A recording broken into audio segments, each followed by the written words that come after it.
शिवलिंग क्या है? शिवलिंग का रंग काला क्यों होता है? भगवान शिव का निराकार स्वरूप शिवलिंग है।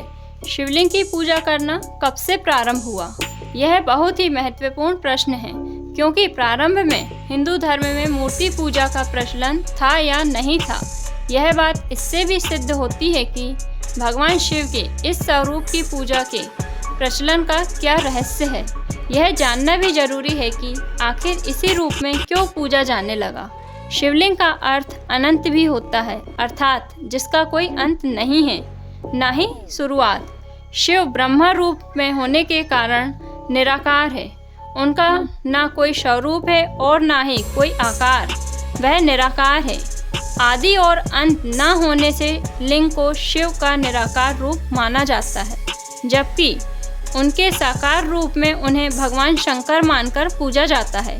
केवल शिव ही निराकार लिंग के रूप में पूजे जाते हैं। लिंग रूप में समस्त ब्रह्मांड का पूजन हो जाता है, क्योंकि वही समस्त जगत के मूल कारण माने गए हैं। इसलिए शिव मूर्ति और लिंग दोनों रूपों में पूजे जाते हैं। यह संपूर्ण सृष्टि बिंदु नाद स्वरूप है। बिंदु शक्ति है और नाद शिव।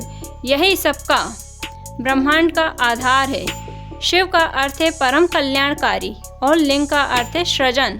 शिव के वास्तविक स्वरूप से अवगत होकर जागृत शिवलिंग का अर्थ होता है।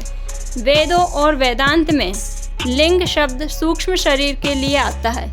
यह सूक्ष्म शरीर 17 तत्वों से बना होता है। मन, बुद्धि, 5 ज्ञानेंद्रियाँ, 5 कर्मेंद्रियाँ और 5 वायु। वायु पुराण के अनुसार प्रलय काल में समस्त सृष्टि जिनमें लीन हो जाती है और पुनः सृष्टि काल में जिससे प्रकट होती है, उसे लिंग कहते हैं। इस प्रकार विश्व की संपूर्ण ऊर्जा ही लिंग का प्रतीक है। पौराणिक दृष्टि से लिंग के मूल में ब्रह्मा, मध्य में विष्णु और ऊपर प्रणवाक्य में महादेव स्थित हैं। केवल लिंग की पूजा करने मात्र से समस्त देवी देवताओं की पूजा हो जाती है। लिंग पूजन परमात्मा के प्रमाण स्वरूप सूक्ष्म शरीर का पूजन है। शिव और शक्ति का पूर्ण स्वरूप है शिवलिंग। शिव के निराकार स्वरूप में ध्यानमग्न आत्मा सद्गति को प्राप्त होती है। मतलब यह है कि हमारी आत्मा का मिलन परमात्मा के साथ कराने का माध्यम स्वरूप है शिवलिंग। शिवलिंग साकार एवं निराकार ईश्वर का प्रतीक है, जो परमात्मा आत्मा लिंग का प्रमाण है।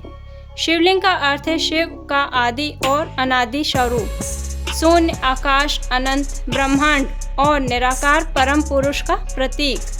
स्कंद पुराण के अनुसार आकाश स्वयं लिंग है, धरती उसका आधार है। अनंत शून्य से पैदा हो, उसी में लय होने के कारण इसे लिंग कहा जाता है।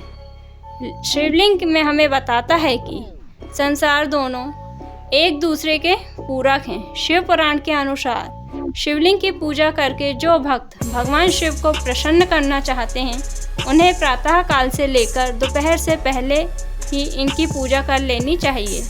इसकी पूजा से मनुष्य को मोक्ष की प्राप्ति होती है। शिवलिंग का रंग काला होने के पीछे भी यही कारण है। रेडियो एक्टिव एनर्जी के कारण सभी ज्योतिर्लिंग एवं स्वयंभू शिवलिंग अपने आसपास के वातावरण में मौजूद नेगेटिव एनर्जी को अवशोषित करते हैं। इसे आप सरल शब्दों में ऐसे भी कह सकते हैं कि वातावरण में मौजूद सारा जहर सोख लेते हैं। इसके कारण शिवलिंग का रंग काला और गहरा काला होता चला जाता है। शिवलिंग में रेडियो एक्टिव एनर्जी के कारण ही कोई भक्त शिवलिंग को अपने हाथों से स्पर्श करता है तो उसकी सारी नेगेटिव एनर्जी नष्ट हो जाती है और वह सकारात्मक ऊर्जा से भर जाता है। भोलेनाथ की महिमा अपरंपार है, इसे कोई भी आज तक नहीं समझ पाया है।